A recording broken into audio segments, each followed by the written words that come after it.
Hi guys, 11:08 PM na, iwaw feng shui na. Brother and Pal friends, pong pinagpalang gabi sa inyong lahat. Ang inyong pong lingkod, Brother Norman Cruz, ang inyong pong feng shui, Pachi, Chimen, Yijing, and date selection consultant. Kumusta po kayo? Happy Tuesday. And how was your first 2 days of the week? Kumusta po? Tomorrow, halfway there. Halfway na po. Wednesday, halfway na po ng ating linggo. And of course, thank God it's Friday. Ganun pong kabilis. Wow. And alam niyo po, may client po ko for 2 years sa north of NCR. And nag-sked po kami at least 4 times po. 4 times. And ito pang 4 lang po, specifically for the month of July. Kanila po kami nagkita. So para pala isipan po sa akin din, kasi po ko usually pag 3 times pong hindi natuloy, parang something is off, something is wrong, di po ba? And because he's my client, may kumpare na po for 2 years, kanina po natuloy. And well, thank God po natuloy. And lo and behold, natuloy po siya kanina because there was may nangyari po nung Sunday, spiritually, para pong unknown, mysterious, na of course, we can answer po some of those po. And nangyari nung Sunday, and tamang-tama po yung kanina naming meeting, nakatulong po tayo kahit kukunti po, of course, napaliwanagan. So, ibang maganda po doon everything happens for a reason. Imagine, July 1 pa lang, we already been setting up po for an appointment.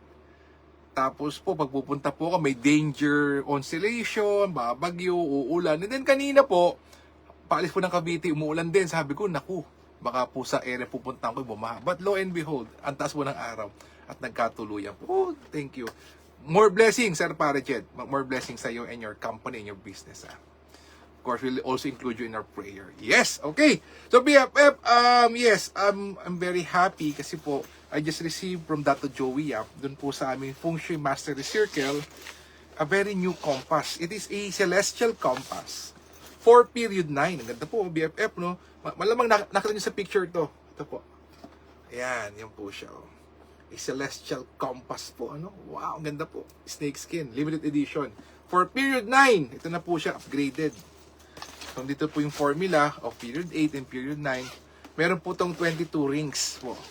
That can, of course, may dragon line din po. May mga auspicious and inauspicious yaw line. So, ganda po. Grabe.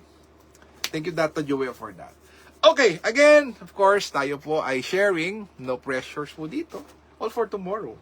But let us see kung meron tomorrow. So, kumusta po ba ang isang sweldo day?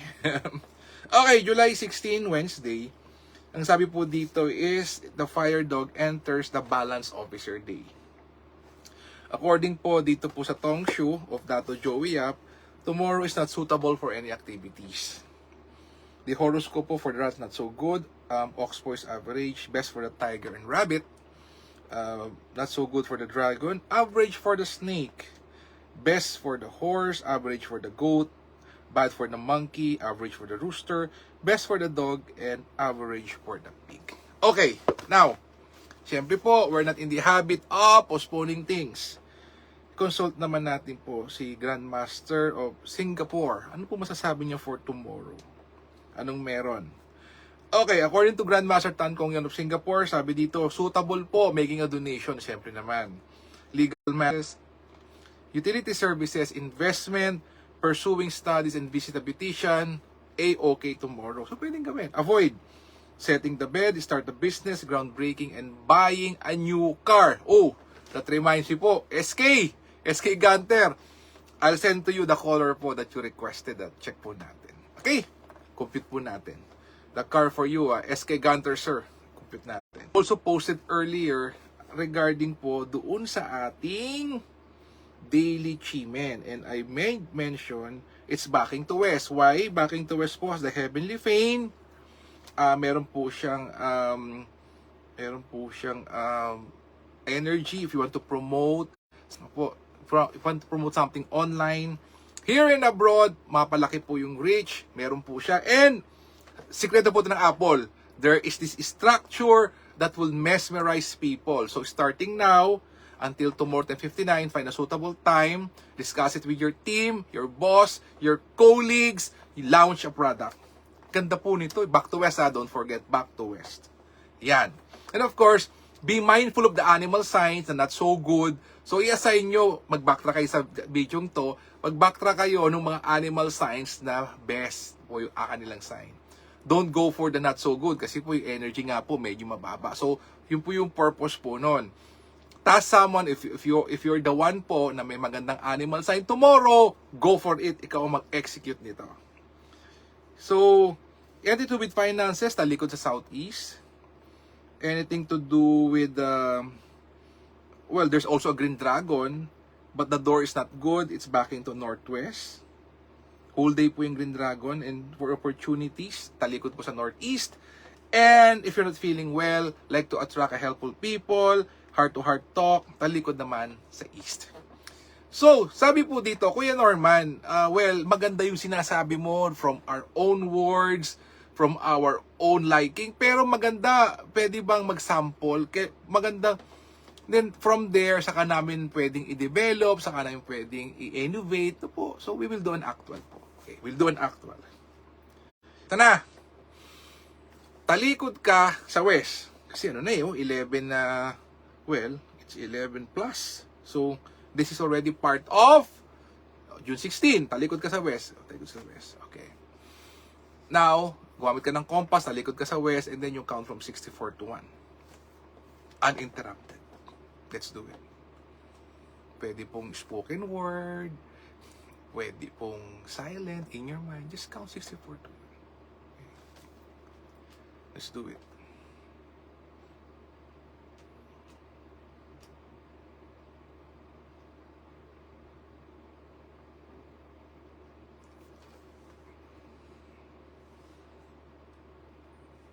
Seated position po, BFF.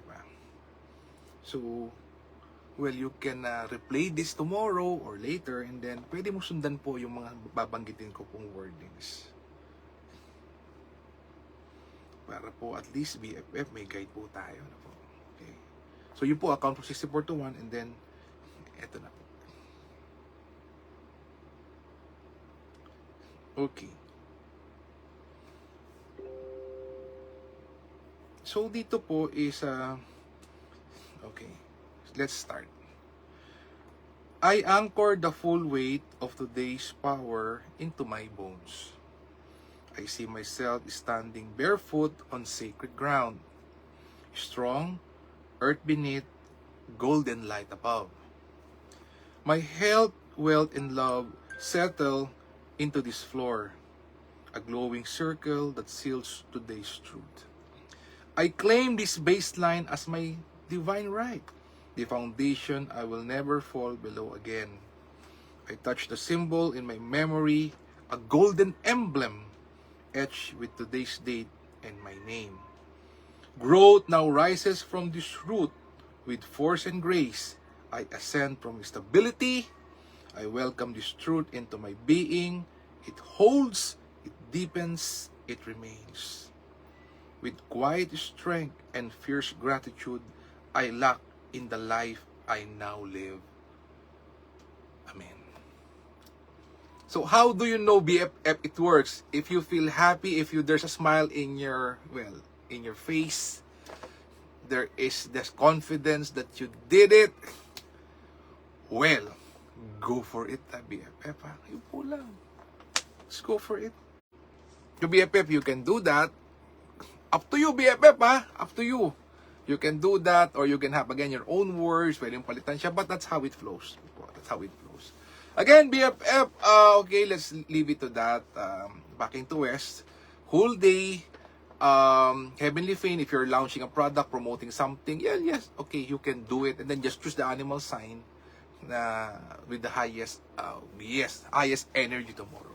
Again, BFF, let us continuously pray for each other. Don't you forget that. Maybe someone out there is in depression, have a cancer, not feeling well or sick. Let's pray for them. Let's pray for our leaders. Let us pray for world peace. Let us heal as one.